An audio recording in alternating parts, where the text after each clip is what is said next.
اللباس کا شروع کیا تھا۔ اس سلسلے میں جو اصولی اور بنیادی ہدایات تھی وہ تو ہمارے سامنے آ چکی۔ اب اس کے متعلق روایات احادیث میں کیا باتیں ہیں وہ پیش کی جا رہی ہے۔ چنانچہ بخاری اور مسلم شریف کی ایک روایت پیش کر رہے ہیں، بخاری اور مسلم شریف کی۔ بخاری شریف جو اصح الکتاب بعد کتاب اللہ، قرآن پاک کے بعد سب سے صحیح کتاب سمجھی جاتی ہے، اس کی یہ روایت ہے۔ حضرت ابو جحیفہ رضی اللہ تعالیٰ عنہ فرماتے ہیں، میں نے نبی کریم صلی اللہ علیہ وسلم کو مکہ مکرمہ بطحا میں دیکھا۔ بطحا ایک وادی کا نام ہے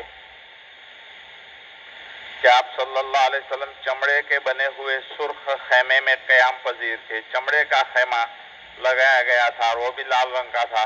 یہ حجۃ الوداع کا واقعہ ہے۔ جب نماز کا وقت ہوا تو حضرت بلال رضی اللہ تعالیٰ عنہ وضو کا پانی لے کر آئے۔ آپ صلی اللہ علیہ وسلم نے وضو فرمایا۔ کچھ لوگ جن کو وہ پانی ہاتھ لگ گیا انہوں نے اس کو اپنے بدن پر مل لیا۔ نبی کریم صلی اللہ علیہ وسلم کا استعمال شدہ ہر چیز کو صحابہ کرام برکت کے طور پر استعمال فرماتے تھے۔ چنانچہ وضو کرتے ہوئے جو پانی بدن مبارک سے گرتا تھا، صحابہ کرام کو جن کو ہاتھ لگا انہوں نے اپنے بدن پر ملا، اور جن کو ہاتھ نہیں لگا انہوں نے ان کے بدن کو ہاتھ لگا رکھا اور اپنے بدن پر مل لیا۔ اس لیے کہ نبی کریم صلی اللہ علیہ وسلم وضو فرماتے تھے تو صحابہ کرام اس پانی کو لے کر بطور برکت اپنے جسم پر مل لیتے تھے۔ پھر جب نماز کا وقت آیا تو آپ صلی اللہ علیہ وسلم اپنے خیمے سے باہر تشریف لائے اور آپ کے جسم مبارک کے اوپر ایک سرخ جوڑا تھا، اور آپ صلی اللہ علیہ وسلم یہ لنگی اتنی اونچی تھی کہ میں نبی کریم صلی اللہ علیہ وسلم کی پنڈلی کی سفیدی کو دیکھ رہا تھا۔ اس سے لباس کے دوسرے ادب کی طرف بھی اشارہ کرنا مقصود ہے، جیسا کہ آگے صراحتاً آئے گا کہ لنگی وغیرہ میں نبی کریم صلی اللہ علیہ وسلم کی عادت شریفہ یہ تھی کہ آپ آدھی پنڈلی تک پہنا کرتے تھے۔ مردوں کا لباس الگ ہوتا ہے، عورتوں کا لباس الگ ہوتا ہے۔ دونوں کے متعلق ہمیں احادیث میں ہدایات ملتی ہیں۔ مردوں کو پاجامہ، پنتلون یا لنگی وغیرہ جو بھی پہنے وہ ٹخنوں سے اوپر تک پہننا چاہیے۔ ٹخنوں سے نیچے رکھنے کا کوئی حق نہیں ہے، شریعت نے اس کی اجازت نہیں دی ہے، اور عورتوں کے لیے ٹخنے ڈھانکنے کی اجازت ہے، وہ ٹخنے ڈھانک سکتی ہے۔ بہرحال مرد اور عورتوں دونوں کے متعلق جو ہدایات ہے اس کے مطابق اگر امت عمل کرتی رہے تو وہ کامیابی کے سرخروئی کے اوپر منزلیں طے کرتی رہے گی۔ اور اگر مرد عورت کی مشابہت اختیار کرے، عورت مرد کی مشابہت اختیار کرے تو پھر ساری گڑبڑ اس میں پیدا ہوتی ہے کہ آج کے زمانے میں عورتیں یہ چاہتی ہے کہ ہم بھی مردوں کے برابر کندھے سے کندھا ملا کر کام کرنا سیکھیں۔ یہ غلط بات ہے، حدیث میں اس سے ممانعت آئی ہے۔ پھر نبی کریم صلی اللہ علیہ وسلم نے وضو فرمایا، حضرت بلال نے اذان دی اور میں حضرت بلال کے منہ کو ادھر ادھر گھومتا ہوا دیکھ رہا تھا، یعنی حی علی الصلاۃ کہتے وقت دائیں طرف چہرہ پھیر رہے تھے، حی علی الفلاح کہتے وقت بائیں طرف پھیر رہے تھے۔ یہی مسنون ہے کہ حی علی الصلاۃ کہتے وقت داہنی طرف مؤذن اپنا منہ پھرائے اور حی علی الفلاح کہتے وقت بائیں طرف۔ اس کے بعد ایک چھوٹا سا نیزہ جو آدمی کی کمر تک آ جائے نبی کریم صلی اللہ علیہ وسلم کے سامنے سترہ کے لیے گاڑ دیا گیا۔ یہ بھی نماز کے آداب میں سے تیسری بات بیان کی۔ کوئی آدمی کھلی جگہ پر اگر نماز ادا کر رہا ہے اور سامنے سے لوگوں کے گزرنے کا امکان ہو تو اس صورت میں اپنے سامنے کوئی لکڑی یا کوئی چیز گاڑ دے جو سترہ کا کام دے۔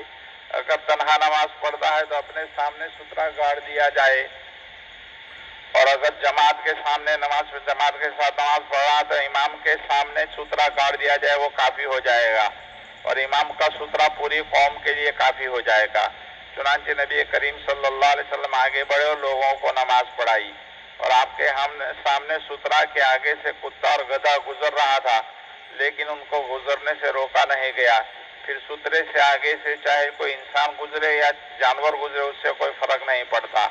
افادات چنانچہ حدیبیہ والے قصے میں مذکور ہے کہ حضرت ابو اور اس کے بعد اس کو ریزلٹ دیا جاتا ہے، جس کا اچھا ریزلٹ ہوتا ہے آئے، پھر واپس جا کر انہوں نے صحابہ کرام کا نبی کریم صلی اللہ علیہ وسلم کے ساتھ محبت والا جو تعلق دیکھا تھا اس کا تذکرہ کیا۔ اس میں یہ بھی بیان کیا کہ میں نے دیکھا کہ کہ جب حضور اکرم صلی اللہ علیہ وسلم وضو کرتے ہیں تو آپ کے اعضائے مبارکہ سے گرنے والے پانی کو لینے کے لیے صحابہ آپس میں لڑ پڑتے ہیں. جن کے ہاتھ لگ گیا وہ اپنے بدن پر ملتا ہے اور جن کے ہاتھ نہیں لگا وہ اس سے لینے کی کوشش کرتا ہے.